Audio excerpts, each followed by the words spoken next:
Now, DJ Akademiks, normally on your side of social media, this would be swept under the rug, but considering the age plus the gender, it's not looking good for you. Let's talk about it. Y'all already know what time it is. I got the black V-neck on.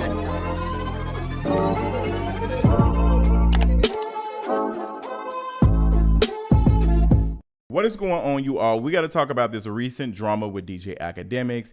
And when I say this is probably the most disgusting thing I've ever seen. And for it to be a part of the discussion right now, I'm just not really feeling it. But I will say the importance of me doing this video is for us to have a conversation, to be honest, for us to give our children who are online and being exposed to this type of behavior better tools to make better informed decisions, because things like this are happening. A lot of the time, stuff like this happen, it does not get recorded. So for us to see this in real time, it's really something. For those who have not seen and do not know what is going on, DJ Akademiks was in a live stream on Fortnite with another creator who is Tory Lanez's manager. And in this discussion, they are talking to a 15-year-old. And this 15-year-old boy is receiving some of the most inappropriate comments coming from adults, like twice his age. It just doesn't even make any sense for them to even make these comments. But like I said, this is the textbook version of grooming. In this conversation, you hear them make comments about rappers losing their cards to older women all the time. Like, this is what happens. Making comments about inviting strippers over to his house.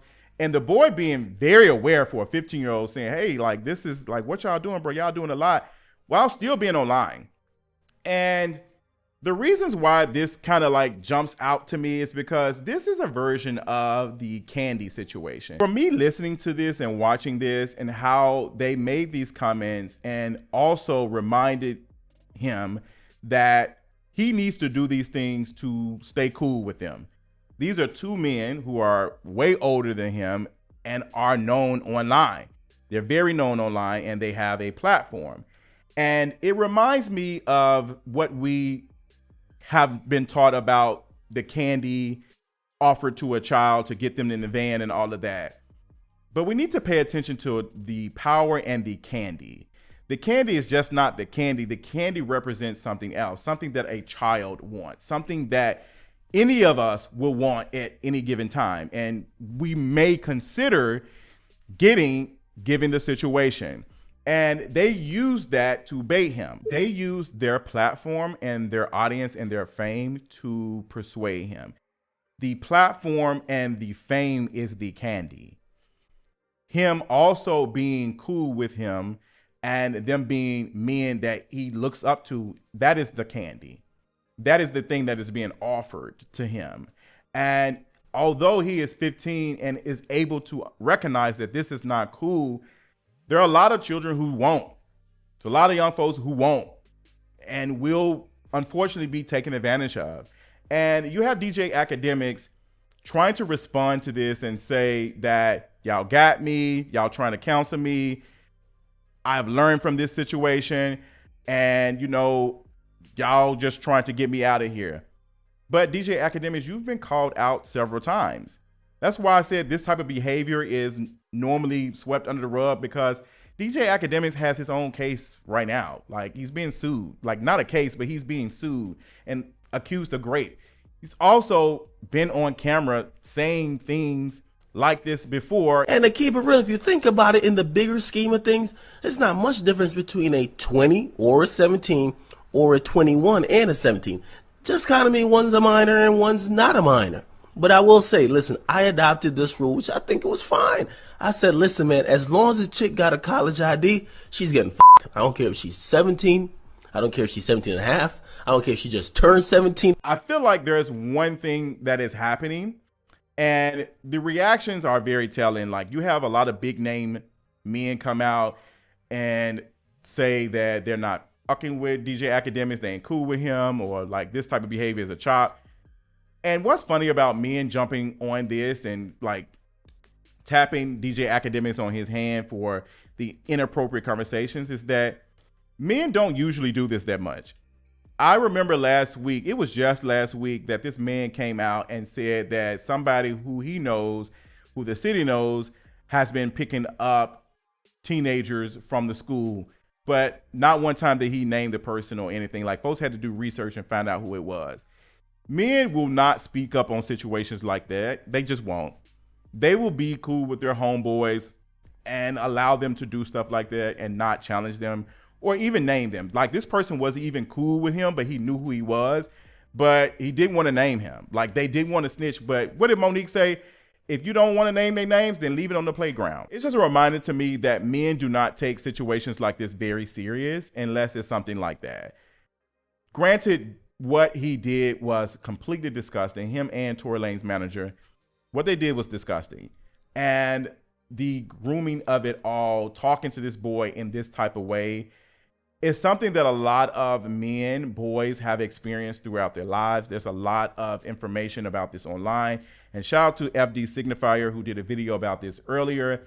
And he talked about the patriarchy of it all and how this is a version of that. These men being in a position of power and authority, and somebody who he looks up to telling him that in order to be like us, or, you know, other rappers have done it, you need to do these things.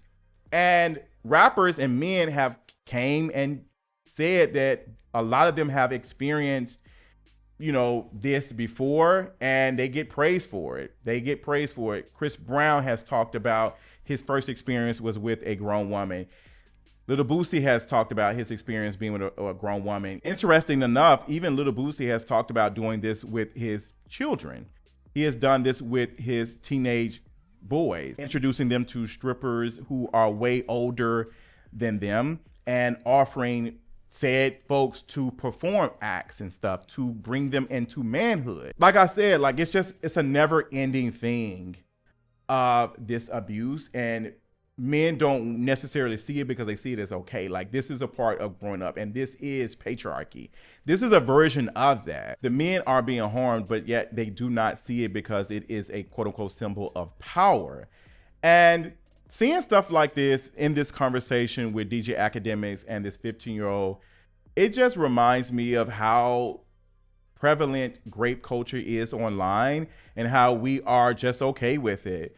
I'm going to hurt a lot of folks' feeling when I say this, but how we interact with people who we do not know, who we don't know other than just following them on social media, the raw next question comment that a lot of folks have been posting on TikTok and tweeting towards people when they see a picture and things, the reactions to no shade to Aaron Pierre and how folks have talked about doing things to him. And it's as if these folks do not get the ability to consent. Yes, you can say, he looks good, she looks good, he's beautiful, he's handsome. But when folks make comments and it is made on these people's platforms and, you know, under things that they are a part of, what is the difference between that and what folks do in public? What is the difference is what I'm asking, because the stuff is still being said. But for the most of us, we don't think that the internet is a real place and that it doesn't have real consequences, but it does. We just saw that with this. So we need to be more mindful of how we even experience stuff like this and how we are okay with comments being made to people who we do not know and how we participate in these things. It's nothing wrong with telling somebody they look good and they, you know, are handsome or beautiful. It's nothing wrong with that. But when we're making comments like raw next question, it seems as though it's funny, but what is the joke? What is the joke? That you are going to engage in this with somebody who has not consented? Like, I don't see that like, oh, we're doing too much. Yeah, I'm doing too much because what Phaedra say, because y'all doing too little. It's just a part of the structure of it all, how we play into grape culture, how a lot of how we flirt and engage and date is built off of that. It is ingrained in our society. It is indoctrinated. It is a part of how we interact with people who we're interested in. And folks, unfortunately, play along with this game because they think they're supposed to do it. The biggest thing is consent. A 15-year-old cannot consent to these things that these adults are naming that he should do. He can't consent to that. And folks don't realize that. But it's a joke. Even if DJ Academics and this man were just joking, what happens when it's not a joke? Because that type of behavior is sometimes a longer process to get someone to be comfortable to eventually doing these things. And going back to how this is a part of patriarchy, shout out again to FD Signifier, because I saw a TikTok from this guy. At the end of the day, when we used to be in school, you just used to clown us for not having cars and jobs. We were 14, 15, and you was holding us to the standards of sophomores in college. He was putting the blame on these 13, 14-year-old girls for dating these adult men. And again, I'm asking, how can a 13, 14-year-old girl consent to dating a man in college? Going back to how we interact in conversations about girls, specifically black girls. Oh, y'all fast, you fast. That's what happened. She got pregnant, she was fast. She was taken advantage of by an adult. She was not able to consent. But this is how black girls are affected in situations like this. I'm talking about black girls in this conversation right now, but things like this happen amongst all groups. But I, being a part of the black community, have seen it. We've seen it with R. Kelly and the framing of the girls being fast and the parents being responsible for the things, when R. Kelly is the person who holds the power.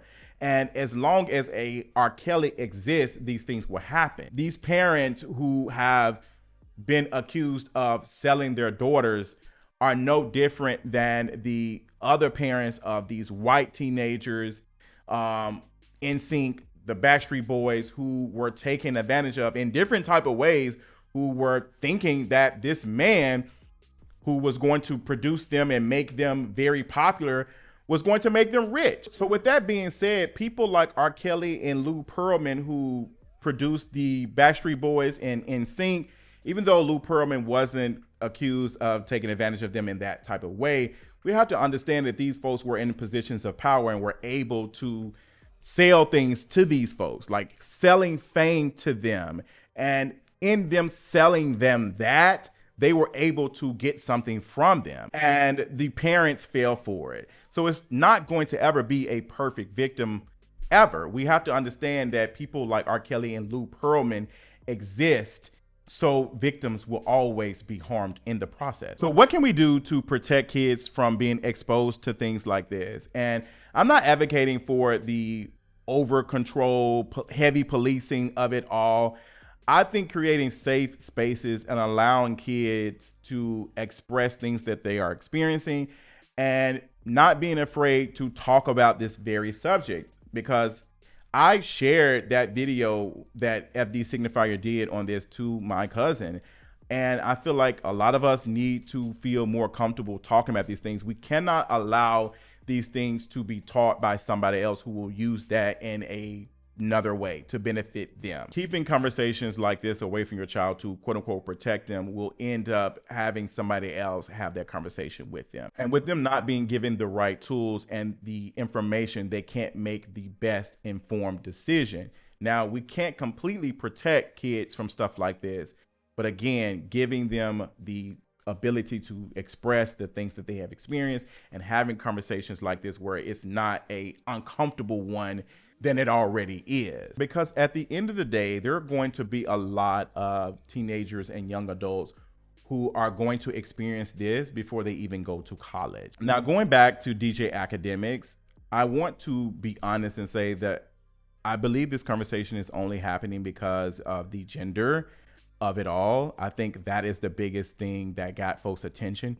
especially seeing all of the jokes about Diddy, where we have seen folks completely ignore all of the harm that was done to folks and make jokes about baby oil and who Diddy was having these situations with. Even on the Breakfast Club, who did a discussion about this very thing with DJ Academics. So how does a show like the Breakfast Club, who have made several jokes about the Diddy things and all of the accusations, now come out to report how this was disgusting and this isn't cool?